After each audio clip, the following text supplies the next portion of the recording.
Hello student. हमने आपको बहुविकल्पी के 20 क्वेश्चन कंप्लीट करा दिए हैं। अब देखिए हमारे पास वर्णनात्मक प्रश्न में 21वां प्रश्न है, जिसमें हमारे पास 6 प्रश्न दे रखे हैं जो दो दो नंबर के हैं। तो देखिए पहला ही क्वेश्चन है हमारे पास सिद्ध करने वाला। तो इसमें कह रहा है कि सिद्ध कीजिए कि √2 एक अपरिमेय संख्या है। तो देखो बेटा, यहाँ पर हम लिखेंगे, माना यह है 21 का क्वेश्चन है। माना √2 एक परिमेय संख्या है। परिमेय संख्या है।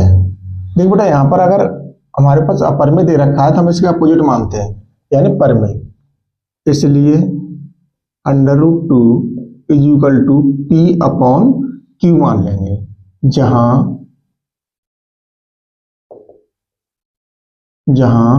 P और Q कोष्टक में लिखेंगे बेटा Q not is equal to 0। सह अभाज्य संख्या है। सह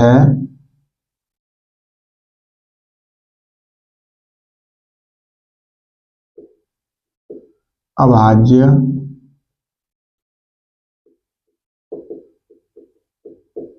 संख्याएं हैं। ये कैसी हमारे पास सहभाज्य संख्या है ये। अब देखिए यहां पर क्या करेंगे, दोनों पक्षों का वर्ग करेंगे। दोनों पक्षों का वर्ग करने पर देखिए, जब दोनों पक्षों का वर्ग करेंगे तो ये √2 का होल स्क्वायर हो जाएगा। इधर क्या हो जाएगा बेटा, P स्क्वायर हो जाएगा। इधर क्या हो जाएगा हमारे पास, Q स्क्वायर हो जाएगा। तो ये क्या हो गया हमारे पास, 2 बन जाएगा, और इधर P स्क्वायर बट्टे Q स्क्वायर हो जाएगा। अब यहाँ से Q की वैल्यू निकालेंगे तो ये हो जाएगा हमारे पास Q square is equal to P square बट्टे 2। अब देखिए यहाँ पर P स्क्वायर जो है वो 2 से विभाजित हो रहा है। यहाँ देखेंगे, इसका अर्थ यह हुआ कि P स्क्वायर 2 से विभाज्य है, तो P भी 2 से विभाज्य होगा। ये हमने लिख लिया कि जब P स्क्वायर है हमारे पास 2 से विभाजित हो रहा है, तो P भी हमारे पास क्या होगा, 2 से विभाज्य होगा। इसको नंबर डाल देते हैं, समीकरण नंबर 1। अब देखिए पुनः माना P बराबर 2C, जहां C एक पूर्णांक है। ये हमने मान लिया कि जहां पर क्या है, एक हमारे पास C पूर्णांक है। अब दोनों पक्षों का वर्ग करेंगे। दोनों पक्षों का वर्ग करने पर तो देखिए बेटा, ये हो जाएगा हमारे पास P स्क्वायर, और ये हो जाएगा हमारे पास 2C का होल स्क्वायर, यानी 4C स्क्वायर। अब P स्क्वायर का मान समीकरण 1 में रख देंगे। P स्क्वायर का मान समीकरण 1 में रखने पर तो ये हो जाएगा हमारे पास Q square is equal to 4C square बट्टे 2 से काटेंगे बेटा 2 बार, तो ये संख्या आ गई हमारे पास 2C स्क्वायर। अब देखिए यहाँ से C स्क्वायर का मान निकालेंगे तो बेटा ये हो जाएगा Q स्क्वायर बट्टे 2। अब इसका अर्थ क्या निकल रहा है, देखिए इसका अर्थ यह हुआ कि Q स्क्वायर 2 से विभाज्य है, तो Q भी 2 से विभाज्य होगा। अब देखिए हमारे पास P भी 2 से विभाज्य है और Q भी 2 से विभाज्य है। निष्कर्ष यह हुआ, निष्कर्ष यह हुआ कि P और Q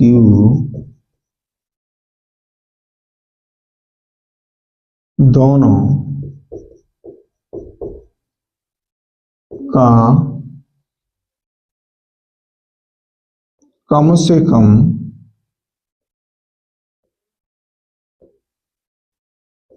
एक उभयनिष्ठ गुणनखंड है।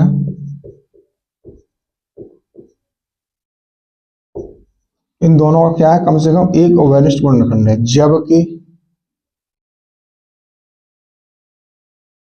P और Q सह अभाज्य संख्याएं हैं, सह अभाज्य संख्याएं हैं। अब जो हमने माना था, ये क्या माना है बेटा, सह अभाज्य संख्या। अब यह विरोधाभास कैसे प्राप्त हुआ, हमारी कल्पना के कारण हुआ है। यह विरोधाभास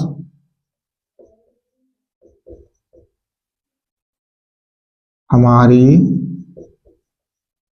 कल्पना के कारण हुआ है, कल्पना के कारण हुआ है। अब यहां लिख दो बेटा, अतः √2 एक अपरिमेय संख्या है, अपरिमेय संख्या है। ये हमको यहां से सिद्ध कराया था, तो हमने यहां पर सिद्ध कर दिया। ये बेटा थोड़े थ्योरिकल क्वेश्चन होते हैं। अब देखिए बेटा हमारे पास दूसरा क्वेश्चन है ख वाला। तो इसमें क्या कह रहा है, 1 plus sec a upon sec a। तो ख क्वेश्चन है 1 plus sec a upon sec a is equal to sine square a upon 1 minus cos a। ये हमें प्रूव करना है। तो यहां से क्या लेंगे बेटा, हम LHS ले लेंगे,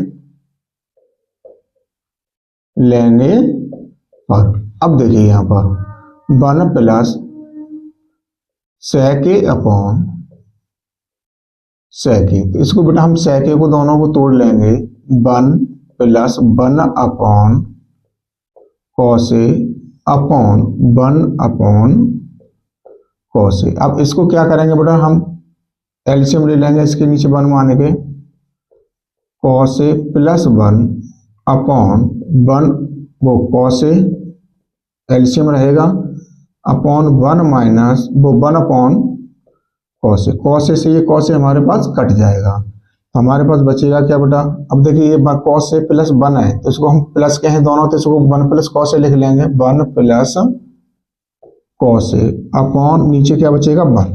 अब इसके चिन्ह के अपोजिट ऊपर वाले के गुणा कर देंगे, 1 minus cos a upon 1 minus cos a। ये हमने गुणा कर लिया था। ऊपर क्या बन गया बेटा हमारे पास, यहाँ प्लस है यहाँ पर माइनस है, तो ये बन जाएगा 1 का square minus cos square a upon 1 minus cos a। अब देखिए ये हमारे पास जो बना 1 minus cos square a upon 1 minus cos a। अब ये फॉर्मूला किसका होता है बेटा, हमारे पास साइन स्क्वायर का होता है, तो ये हो गया sign square a upon 1 minus cos a। तो यही तो हमको सिद्ध कराया था। ये है हमारे पास RHS जो हमने सिद्ध किया, तो ये हमारे पास सिद्ध होकर के आ गया। तो ये इसका आंसर था। अब देखिए ग वाला,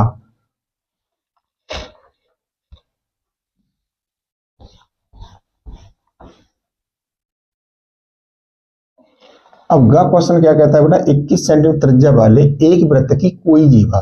तो देखिए बेटा एक वृत्त है, इसकी त्रिज्या कितनी है 21 सेंटीमीटर है, यहाँ केंद्र O है, एक जीवा है जो पूछ रहा है केंद्र पर एक समकोण अंतरित करता है, तो बेटा यहाँ पर ये 90 अंश का कोण बना रहा है, ये 21 है तो ये 21 ये भी होगी क्योंकि ये भी त्रिज्या है। अब इसने क्या कहा कि संगत लघु वृत्तखंड का क्षेत्रफल ज्ञात कीजिए, ये वाला ज्ञात कर रहा है, ठीक है, ये हमें निकालना है। तो देखिए बेटा दिया है, यहां लिखेंगे ये ग क्वेश्चन है, दिया है r is equal to 21 centimetre, theta is equal to 90 अंश। अब इसने पूछा संगत लघु वृत्तखंड का क्षेत्रफल, यहां लिखेंगे बेटा हम संगत लघु वृत्तखंड का क्षेत्रफल। अब संगत लघु वृत्तखंड का क्षेत्रफल क्या होता है बेटा हमारे पास थीटा अपॉन 360 गुणा pi r square minus 1/2 r square sine theta. अब इसमें वैल्यू लगा देंगे बेटा हम 90/360 इंटू 22/7 गुणा 21 का स्क्वायर माइनस 1/2 गुणा 21 का स्क्वायर गुणा साइन 90। तो देखिए 9 चौके 36 यानी ये 4 बार कट गया, यानी 1/4 गुणा 22/7 गुणा इसको 21 गुणा 21 लिख लेंगे हम क्यों 2 आते हैं, माइनस 1/2 21 का वर्ग कितना होता है 441 होता है, साइन 90 का मान कितना होता है बेटा 1 होता है। तो 7 से हम इसे काट देंगे, कितने बार कटेगा 3 बार कटेगा, और 3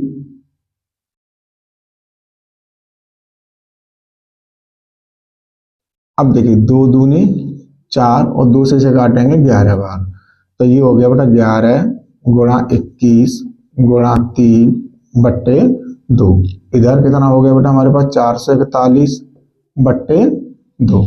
तो देखिए 11 1 11 की कहां चल रहा है कि 1 22 और 1 30 गुणा 3/2 माइनस 441/2।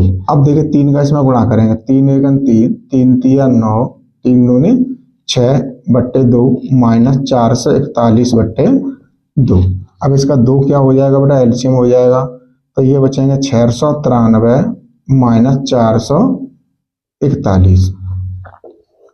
अब इसका हम 693 में से 441 कम करेंगे, 3 में से 1 जाएगा, क्या बचेगा बेटा 2 बचेगा। अब 9 में से 4 जाएंगे तो कितना बचेगा 5 बचेगा। अब 6 में से हमारे पास क्या जाएगा 4 जाएंगे तो ये 2 बचेगा, बट्टे में 2, तो 2 1 2 2 दूनी 4 2 6 के बाहर है, तो बेटा ये आ गया हमारे पास 126। अतः संगत लघु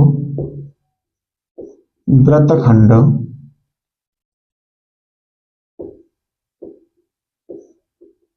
का क्षेत्रफल इज इक्वल टू 126 वर्ग सेंटीमीटर होगा। ये बेटा हमारे पास इसका आंसर क्लियर हो गया। कौन से वाले का ग वाले का। अब देखिए यहाँ पर है हमारे पास घ क्वेश्चन, तो इसे देखते हैं फटाफट से बेटा सॉल्व करते हैं। बड़े आसान तरीके से हम बेसिक तरीके से इनको सॉल्व कर रहे हैं। अब इसमें कहता है निम्नलिखित आंकड़ों का बहुलक ज्ञात कीजिए। तो देखिए दे क्या रखा है हमारे को, ये है घ, वर्ग अंतराल दे रखा है,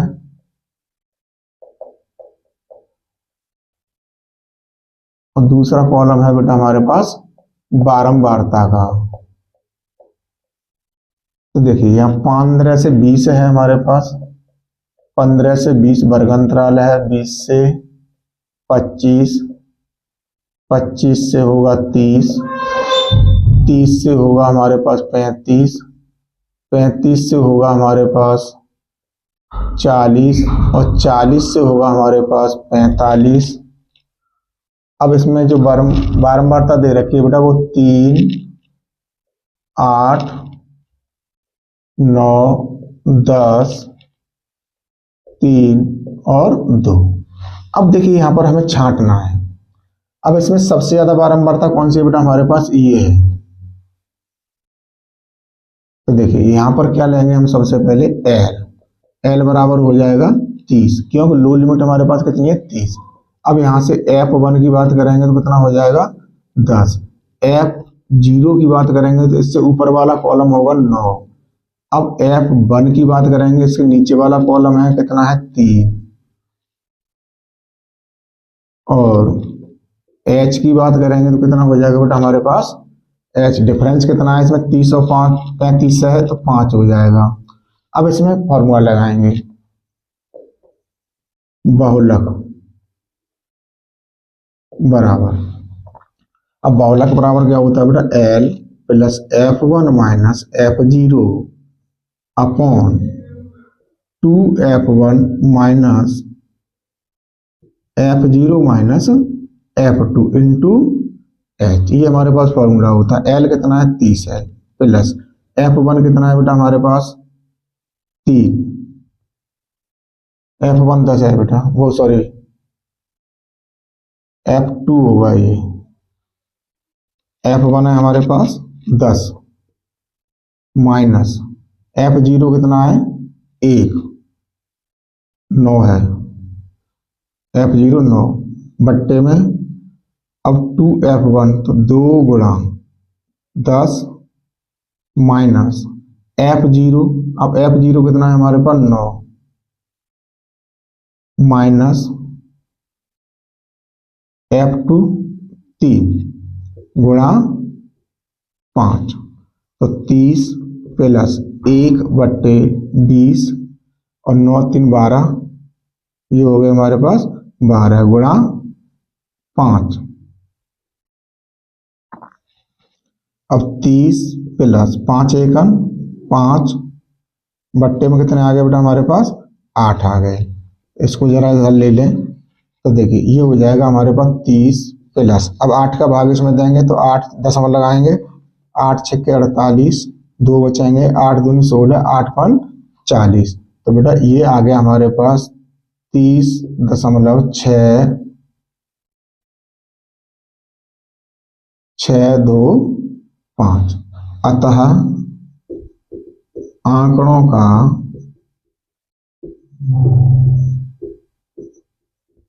बहुलक कितना होगा बेटा हमारे पास 30.625 है। यही हमारे को पूछा गया था। अब बेटा हमारे पास नेक्स्ट क्वेश्चन आएगा अंगा वाला।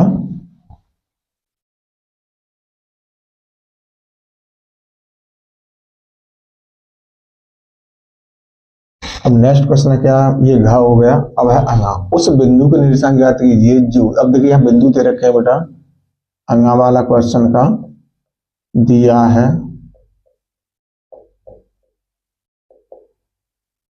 बिंदु 4, -3 और दूसरे दे रखे हैं 8,5 और क्या दे रखा है बेटा, जोड़ने वाले रेखाखंड। पहले तो इसमें मान लो x1 y1 x2 y2 और m1 दे रखा है, m1 अनुपात m2 अनुपात दे रखा है बेटा हमारे को 3:1।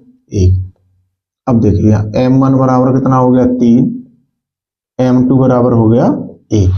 अब इसने कहा अनुपात अंतर विभाजित करता है, तो जोड़ने वाले रेखाखंड इतने का अनुपात में विभाजित करता है। तो देखिए अब यहाँ पर हमें क्या निकालना है, x, y निकालना है। अब ये क्या होता है बेटा m1 x2 plus m2 x1 upon m1 plus m2 m1 y2 plus m2 y1 upon m1 plus m2। अब बेटा यहाँ पर हमें वैल्यू लगानी है। तो देखिए यहाँ पर m1 कितना है 3 इंटू x2 कितना है हमारे पास 8 प्लस, अब है m2 1 इंटू x1 कितना है हमारे पास 4 बट्टे 3 प्लस 1 अब 3 गुणा, अब y2 कितना है 5 प्लस m1 m2 1 गुणा y1 माइनस का 3 अपॉन में 3 प्लस 1। अब देखिए 8 3 24 प्लस 4 एकन 4 बट्टे 3 और 1 4 कॉमा 5 3 15 और प्लस माइनस में करके ये क्या हो जाएगा -3 बट्टे 4। अब देखिए 24 और 4 कितने हो गए बेटा 28 बट्टे 4 कॉमा 15 में 3 जाएंगे कितने बचाएंगे हमारे पास 12 12 बट्टे 4 4 3 12 और 4 7 28। अब देखिए यहाँ पर x, y जो बिंदु है वो कितने निकला है बेटा 7, 3। यही हमारे को इसने पूछा था कि उस बिंदु का निशान ज्ञात कीजिए, तो उस बिंदु के निशान कितने आ गए बेटा हमारे पास 7, 3 आ गए। अब इसके बाद में नेक्स्ट क्वेश्चन है च वाला। च वाले को हम सॉल्व करते हैं।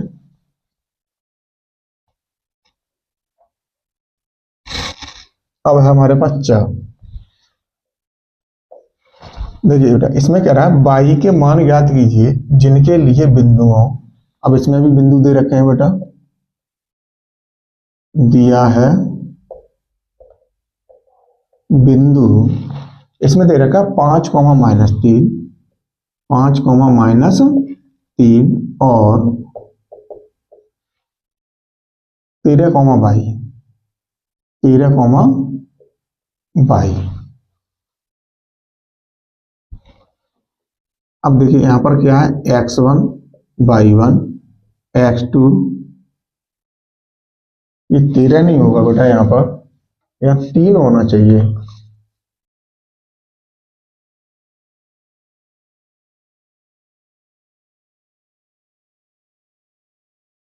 दिया तो 13 ही है बेटा।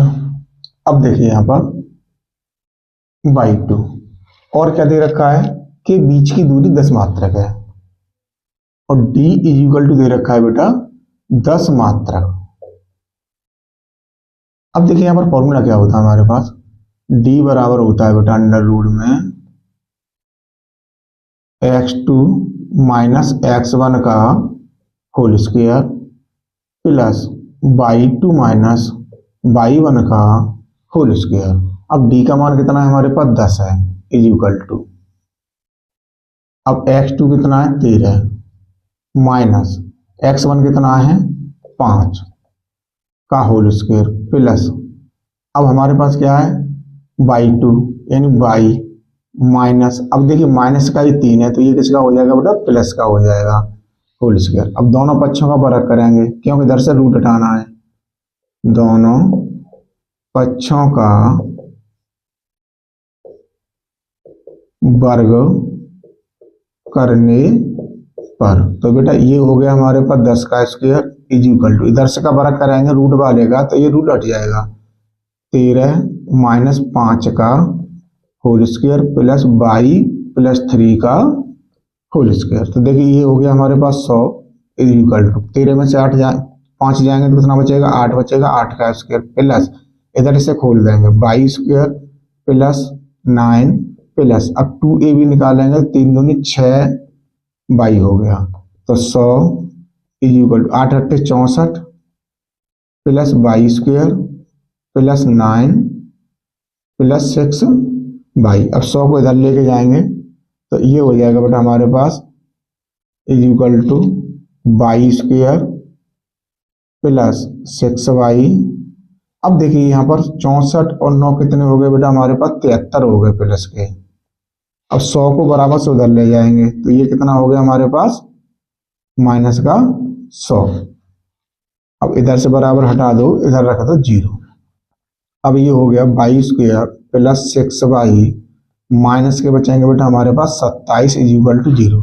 अब देखिए ये हमारे पास द्विघाती समीकरण है। अब द्विघाती समीकरण में अचर पद कितना बेटा माइनस का है, तो ये बीच वाला पद हमेशा घट के आएगा। जब ये माइनस का है तो ये घट के आएगा और घट करके क्या बनाना है प्लस का, क्योंकि यहाँ y का गुणांक 1 है तो 27 सेकंड 27 होगा। अब 27 को गुणनखंड ऐसे कीजिए कि जो कि घट करके हमारे पास 6 बच जाए और गुणा कर दें तो 27 हो जाए, तो 9 3 27 होते हैं बेटा। y स्क्वायर प्लस 9 माइनस 3 और y minus 27 is equal to 0। तो देखिए बेटा ये हो जाएगा y square plus 9y minus 3y minus 27 is equal to 0। अब इसमें से क्या कौन आ रहा है बेटा हमारे पास, y कॉमन आ रहा है, तो y प्लस 9, अब माइनस के 3 इसमें से कॉमन आ जाएगा, तो y अब माइनस कॉमन ले लिया तो ये प्लस का हो जाएगा, प्लस 27 इज इक्वल टू 0। अब y प्लस 9 कॉमन लेने के बाद में बचेगा क्या हमारे पास, y minus 3 is equal to 0। अब देखिए यहां पर लिखेंगे बेटा y के मान के लिए, y के मान के लिए, अब y का मान जब निकालेंगे तो ये दोनों हमारे पास किसके बराबर, 0 के बराबर, इसको सिंगल सिंगल कर लेंगे तो y plus 9 is equal to 0। तो y इज इक्वल टू कितना आ गया, माइनस का 9 आ गया, ये तो एक आ गया। अब दूसरा वाला है हमारे पास y minus 3 is equal to 0 रखेंगे तो y इज इक्वल टू कितना आ गया, 3 आ गया, एक मान ये आ गया हमारे पास। अतः यहाँ लिख देंगे बेटा, अतः y के मान -9,3 होंगे। ये हमारे पास बेटा जो 6 क्वेश्चन दिए थे, 6 क्वेश्चन हमारे पास क्लियर हो गए। जो इस वाले का आंसर था तो -9 और 3 है। अब उम्मीद करते हैं बेटा आपको हमारा पढ़ाना हुआ अच्छा लगा होगा। अगर अच्छा लगा है तो बेटा वीडियो को लाइक और शेयर करना ना भूलें। अगर आपने अभी तक हमारे चैनल को सब्सक्राइब नहीं किया है, चैनल को सब्सक्राइब कर लें। इसी प्रकार से बेटा हमारे कंटिन्यूस वीडियो चलते रहेंगे। अगर आपको नोटिफिकेशन चाहिए तो सब्सक्राइब कर लेना, जो हमारे पास जैसे ही वीडियो अपलोड होता है तो वो आपको वीडियो मिलता रहे। और वीडियो बेटा शाम को ठीक 7:30 बजे हम अपलोड कर देते हैं, तो आप अपनी तैयारी करते रहिए। धन्यवाद।